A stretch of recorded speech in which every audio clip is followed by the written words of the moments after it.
Bonjour, bonjour à toutes et à tous. Merci de vous être, connectés, aujourd'hui, pour, notre webinaire, sur la mobilité, électrique, sur le thème de transformer l'électrification de votre flotte automobile en opportunités financières grâce à la data et au financement C2E.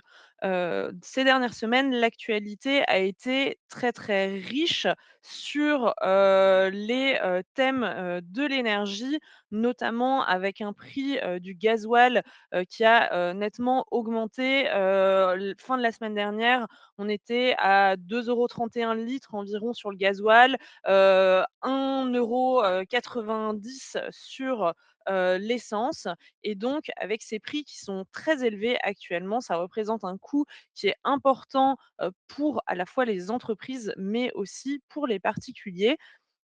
Et donc, c'est, le moment où, beaucoup se posent la question, du passage à l'électrique. Mais, le passage à l'électrique, des véhicules, ça ne se fait pas, aussi, rapidement parce que c'est complexe, et ça coûte cher. Et donc, voilà, nous aujourd'hui, on est là, ACE Énergie et Nelson Mobility pour vous expliquer un petit peu, comment, faire pour, transformer cette électrification, en opportunité, financière. Comment, à la fois, pouvoir bien réfléchir, bien structurer le passage à l'électrique de votre flotte, et aussi ensuite, financer, ce passage à l'électrique sur un certain nombre, de véhicules grâce au dispositif des, C2E. Donc je vous présente rapidement nos intervenants. Georges qui est responsable des partenariats chez ACE Énergie, moi-même qui suis, chargée des affaires publiques, et Théo qui, est, Chief of Staff, chez Nelson, Mobility, et qui se présentera un petit peu plus, tout à l'heure.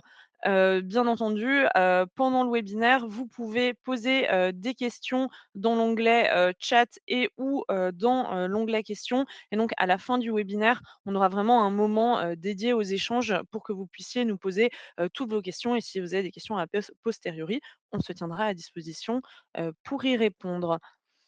Je vous présente ACE Énergie. Donc nous, ACE Énergie, on est une société qui est spécialiste du conseil et du financement de l'efficacité énergétique.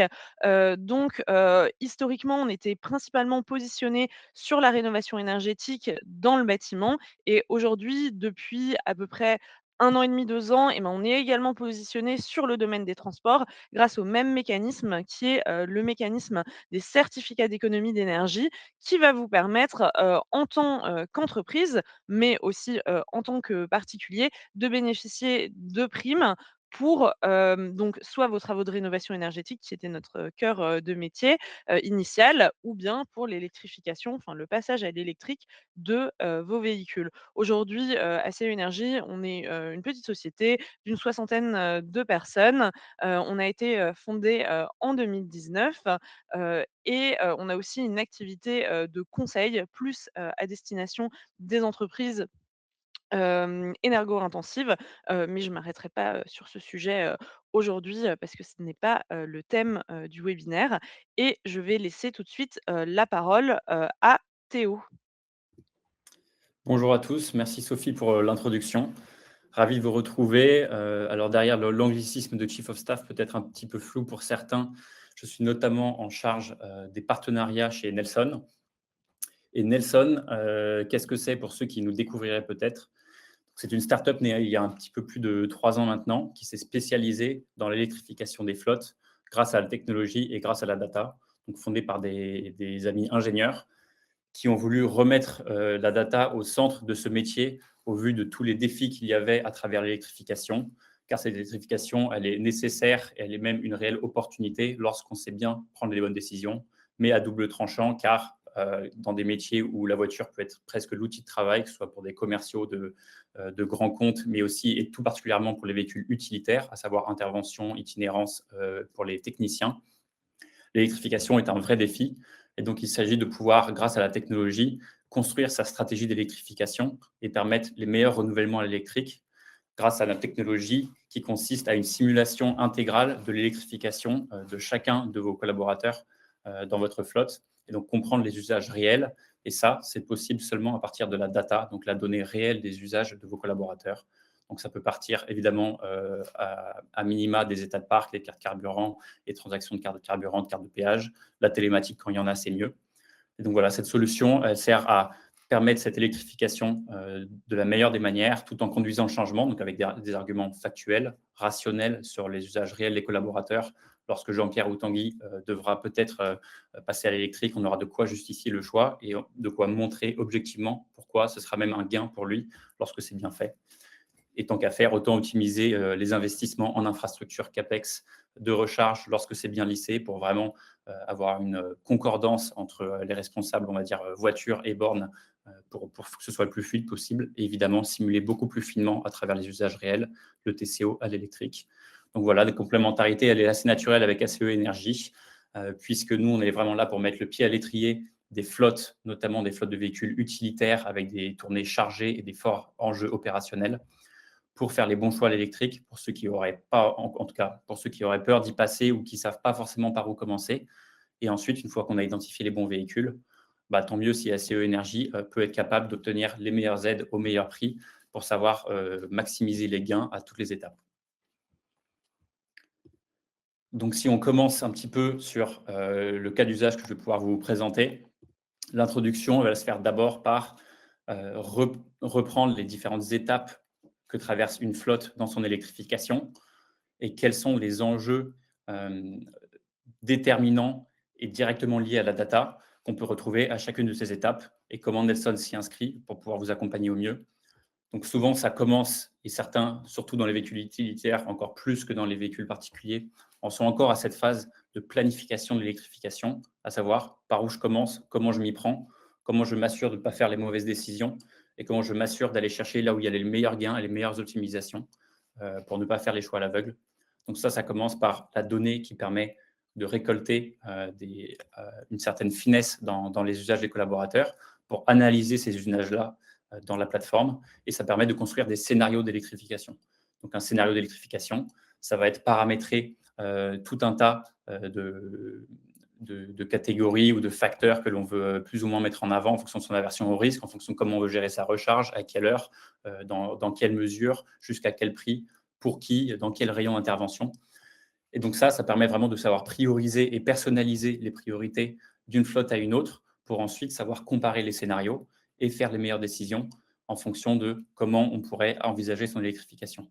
Et ça permet de comparer des trajectoires. Donc pour chaque scénario d'électrification, on peut voir comment se comporteraient les différentes trajectoires TCO, donc le coût d'usage de la flotte, les trajectoires évidemment carbone, donc CO2, pour maximiser le levier de décarbonation, et les trajectoires CAPEX, donc comment minimiser tout en optimisant les infrastructures de recharge. Ensuite, les étapes naturelles seront de déployer l'électrification. Donc là, grâce à la donnée, encore une fois, en intégrant la gestion des renouvellements, donc à partir de ces scénarios, on peut identifier et faire les bons choix et on peut attribuer, après avoir une vision très macro, avoir une vision beaucoup plus micro pour savoir quel véhicule spécifiquement, une fois qu'on a compris quel était le potentiel d'électrification de notre flotte à l'instant T, qui sont les collaborateurs les plus à même de passer à l'électrique à l'instant T et qui sont ceux qu'il faut le mieux éviter. Ensuite, ça implique évidemment une optimisation RVE, comme j'ai pu le rappeler. Et dans les déploiements et les renouvellements, il y a évidemment les enjeux de car policy, donc d'intégrer grâce à la donnée directement les bonnes recommandations, non seulement en termes de gabarit, de modèle et de batterie pour les véhicules, mais aussi directement le bon modèle de votre car policy à vous pour pouvoir faciliter tout ça lorsqu'on a la donnée qui nous est mise à disposition. Et ça, dans le déploiement de l'électrification, on n'oublie pas évidemment la conduite du changement, qui est souvent oubliée par les solutions technologiques ou les logiciels qui se contentent simplement de faire des dashboards de suivi.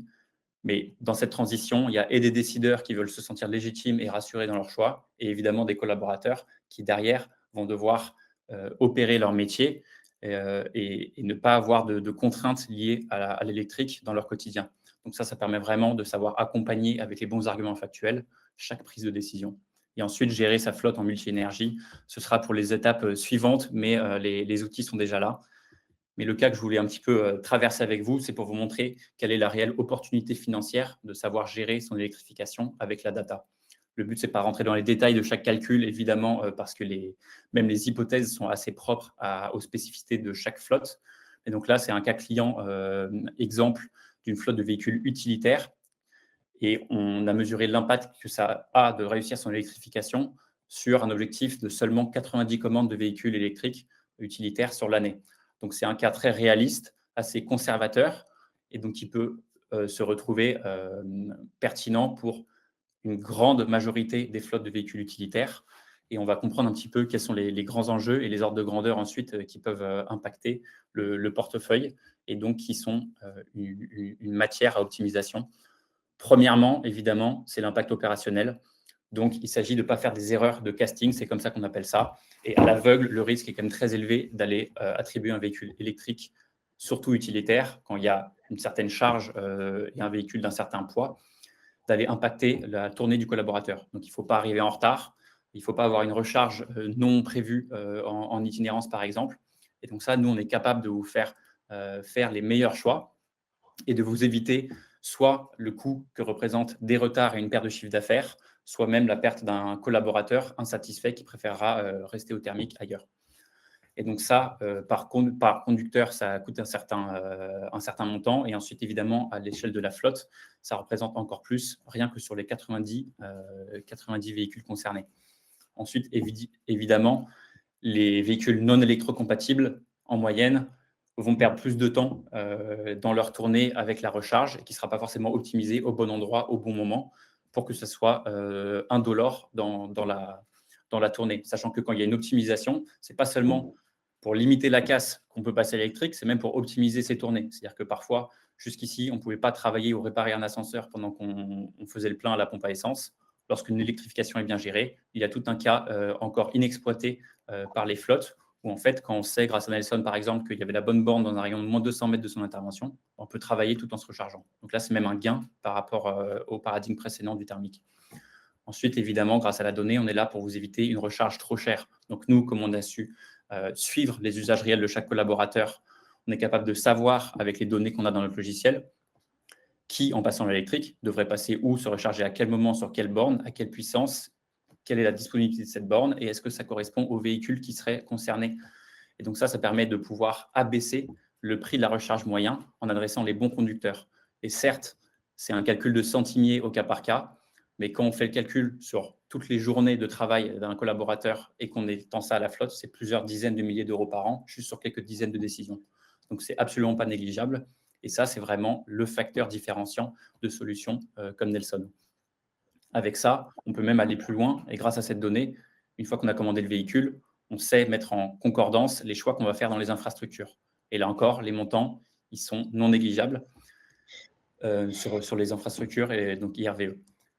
Et aussi, sans oublier, et je ne suis pas là pour vous rentrer et vous casser la tête dans le calcul de la taxe incitative, mais on n'oublie pas que maintenant, il y a quand même une réglementation qui, qu'elle nous plaise ou non, commence à devenir de plus en plus sévère et avec des pénalités qui sont exponentielles pour les flottes, hélas. Et donc, l'idée, c'est vraiment de pouvoir maximiser le potentiel dès maintenant dans l'électrification pour identifier, dès les premières années de cette phase, le maximum et exploiter le plein potentiel d'électrique dans la flotte pour éviter toutes les pénalités exponentielles unitaires de chaque véhicule manquant dans les quotas dits d'électrification de la taxe incitative.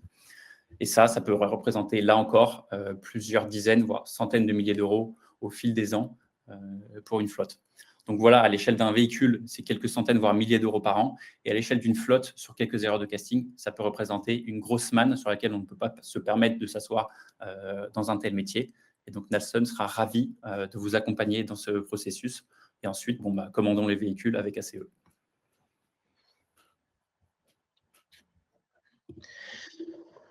Super. Bonjour à toutes et à tous. Je vous remercie encore une fois pour votre présence en ce jour. Et j'en profite pour remercier Sophie et Théo pour leurs interventions respectives. J'espère que vous avez eu beaucoup plus d'informations. Alors, pour vous redonner un peu du contexte, il faut savoir que les C2E constituent un dispositif de financement mis en place donc par l'État visant à permettre en gros aux personnes morales comme aux personnes physiques de financer leurs projets de transition énergétique.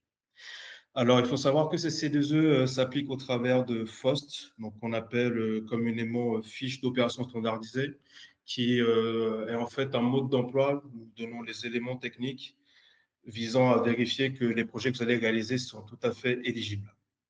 Ces C2E s'appliquent à différents secteurs, donc le secteur industriel, le secteur résidentiel, le secteur tertiaire, le secteur de l'agriculture et le secteur du transport, qui est aujourd'hui le secteur qui nous intéresse pour ce webinaire. Et au-delà du fait d'être un délégataire, j'ai envie de dire que nous sommes un intermédiaire financier. Nous maîtrisons donc les rouages de chacune des fiches mises en place par l'ADEME. D'ailleurs, c'est un site internet sur lequel vous pourrez aller consulter les fiches de manière sereine. Donc, en gros, nous avons la possibilité de pouvoir calculer les primes C2E auxquelles vous pourrez prétendre de manière précise. Nous avons la possibilité de les sécuriser et aussi, bien entendu, de vous permettre de réduire considérablement le reste à charge lié aux investissements que vous allez mobiliser pour chacun des projets que vous allez réaliser. Alors ensuite, dans le jargon des C2E, chacune des fiches d'opération standardisées commence toujours par un acronyme. Et donc aujourd'hui, pour le secteur du transport, chaque fiche commence toujours par l'acronyme TRAEQ.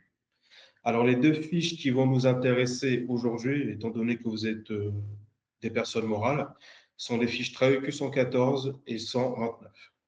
Alors, je vais commencer par la 114. La 114 est une fiche qui vise donc du coup l'acquisition de véhicules légers neufs ou utilitaires neufs électriques par des personnes morales ou des collectivités. Et là, vous pouvez voir que vous avez un petit ordre d'idée du montant de la prime unitaire par véhicule et le montant global pour l'acquisition de 85 véhicules. Donc ici, concernant les éléments dont on a besoin afin de pouvoir instruire le dossier, donc il n'y a rien de plus compliqué, on a simplement besoin d'avoir le cabis de la structure, donc un cabis de moins de 3 mois, le devis et le bon de commande. Et ensuite, voilà, tout ce qui est certificat de conformité des véhicules, le certificat d'immatriculation. Donc, c'est vraiment les éléments dont on a besoin pour instruire le dossier. Et puis, le cas échéant, bien entendu, un tableau récapitulatif si jamais on est en présence d'une flotte.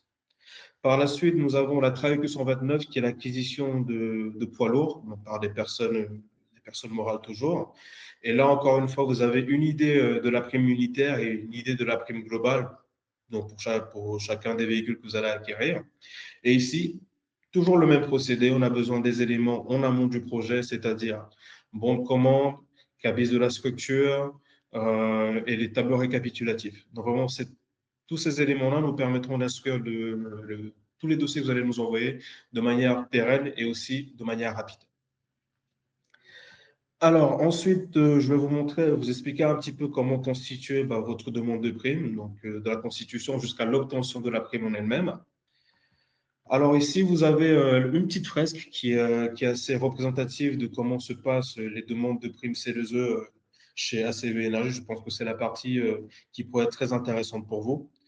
Alors ici, la première étape est déjà de faire une demande d'éligibilité et de chiffrage auprès de ACV Énergie.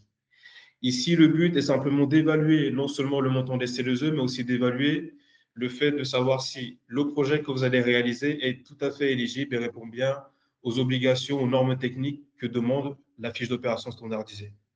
Alors ici, en termes de délai, ça va prendre 24-48 heures maximum. Et nous aurons simplement besoin d'avoir tous les éléments que je vous ai énumérés en amont, que vous allez nous envoyer par mail. Donc, nous, ACE Énergie, on va vous faire un retour en vous demandant soit des éléments en complément, ou alors vous dire si tout à fait, voilà, le projet est tout à fait éligible.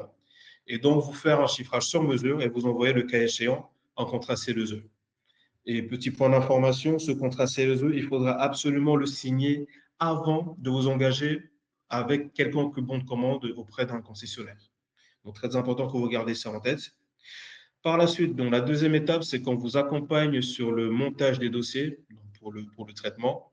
Donc, ici, vraiment, le but, c'est de vous assister sur la phase montage du dossier complet afin que les équipes, en termes d'instruction, aient tous les éléments pour pouvoir instruire vos dossiers. Donc ici, en termes de délai, voilà, ça dépendra du dossier parce que vous comprendrez bien que si jamais il y a des demandes de complément, le délai peut être un petit peu rallongé. À savoir que nous, on s'engage à faire le traitement administratif sous 7 jours. Après, oui, on peut rajouter 2-3 jours si jamais il y a besoin de complément. Et ensuite, donc, on vous transmettra toutes les mentions à faire apparaître sur les factures, les devis, si jamais voilà, on contractualise directement avec un concessionnaire. Et on fournira aussi une attestation sur l'honneur que le bénéficiaire, dont personne morale, devra signer en même temps que le professionnel ayant vendu le véhicule. Et bien entendu, nous organiserons aussi ce qu'on appelle un contrôle COFRAC.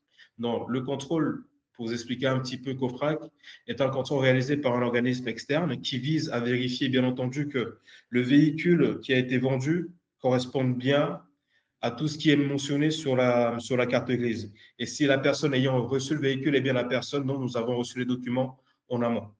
Et puis, je pense que vous conviendrez que vu que l'État vous permet d'avoir des primes CLE pour financer ce type d'opération, il est tout à fait normal que derrière, il vérifie que tous les éléments qu'on a reçus en amont correspondent bien à ce que eux voilà, ont bien sous les yeux. Par la suite, en dernière étape, donc vient la phase où nous allons valider le dossier et procéder au versement de la prime. Donc ici, le but est de valider tous les éléments, c'est-à-dire les éléments administratifs, mais aussi le retour du contrôle qu'OFRAC, bien entendu, il faut qu'il soit satisfaisant. Parce que s'il n'est pas satisfaisant, il y aura quelques allers-retours qui pourraient éventuellement ajouter un petit peu plus de délai en termes de traitement du dossier. Donc ici, une fois qu'on a tous les éléments dans le COFRAC satisfaisant, nous nous engagerons à valider le dossier administrativement sous 7 jours. Ensuite, donc, une fois que tout est validé administrativement, nous allons donc émettre un appel à facturation, donc un bon de commande, que vous, pardon, excusez-moi, que vous allez nous retourner le plus rapidement possible, j'espère, afin que nous, derrière, sous 7 jours, nous vous reversons la prime, ces 2 heures à laquelle vous avez droit, via un virement, justement, vu que vous aurez fait parvenir votre RIB. Donc ici, voilà, vous avez tous les éléments, les tenants, les aboutissants, afin de pouvoir prétendre à des primes CLE et au plaisir de pouvoir vous accompagner pour vos différents projets allant en ce sens.